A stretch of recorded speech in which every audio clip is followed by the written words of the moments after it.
IT అయినా సరే, non IT అయినా సరే, అవును. సాఫ్ట్‌వేర్‌ని ఎందుకు చూజ్ చేసుకొని వెళ్ళాలి అనుకునేటువంటి వాళ్ళు కూడా చాలామందున్నారు. అవును. ఎలా ఉంటుంది సార్ అసలు? అన్ని కంపెనీస్ అండి. ఇప్పుడు మనకి ఇండియాలో చూస్తే టాప్ 5 ఎంఎన్‌సీస్ విప్రో, క్యాప్‌జెమినీ, కాగ్నిజెంట్‌తో పాటు టైర్ 2 కంపెనీస్. హైదరాబాద్‌లో ఎలాంటి స్టార్టప్ చూసినా ప్రియర్ ప్రోగ్రామింగ్ ఎక్స్‌పీరియన్స్ ఉండాలి. హ్మ్. కొన్ని కంపెనీస్ అయితే ఇంకా నీ స్కిల్ సెట్టే చూస్తాయి. డిగ్రీ కూడా చూడవు. నువ్వు మంచి ప్రాజెక్ట్స్ చేసావు పైథాన్‌లో. నీకు పైథాన్ డెవలపర్‌గా ఆపర్చునిటీ ఇస్తాడు వాడు.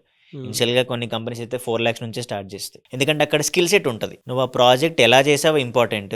ఆ ప్రాజెక్ట్‌ని క్లౌడ్‌లో డిప్లాయ్ చేయడం ఇంకొక పాయింట్. దాంతో మనం ప్రొఫైల్ ఎలా మెయింటైన్ చేసాము. అలా అన్ని కంపెనీస్ ఇండియాలో ఉండే టాప్ కంపెనీస్ అన్నీ కూడా అంటే ఏ బ్యాక్‌గ్రౌండ్ అయినా కూడా కోడింగ్‌తో పాటు మనం ఆ కోడ్ నేర్చుకున్న దాన్ని రియల్ లైఫ్‌తో ఎలా లింక్ చేయగలుగుతాం. ప్రాజెక్ట్స్ చాట్‌జీపీటీలు ఎన్నొచ్చినా కూడా నీ ప్రాబ్లమ్ సాల్వింగ్ ఉండాలి. నువ్వు ఆ థింక్ చేయి. ఆ థింక్ చేసే క్యాపబిలిటీస్ మెంటర్స్ క్లాస్‌లో చెప్తారు. అంటే స్టూడెంట్‌కి అప్రోచ్ మైండ్ సెట్ బిల్డ్ అయితే అప్పుడు ప్రోగ్రామింగ్ అనేది ఎవరికైనా ఈజీగా ఉంటది. అది మిస్ అవుతది కాలేజెస్‌లో. మనం దాన్ని ప్రాక్టికల్‌గా చేసి చూపిస్తాం అన్నమాట.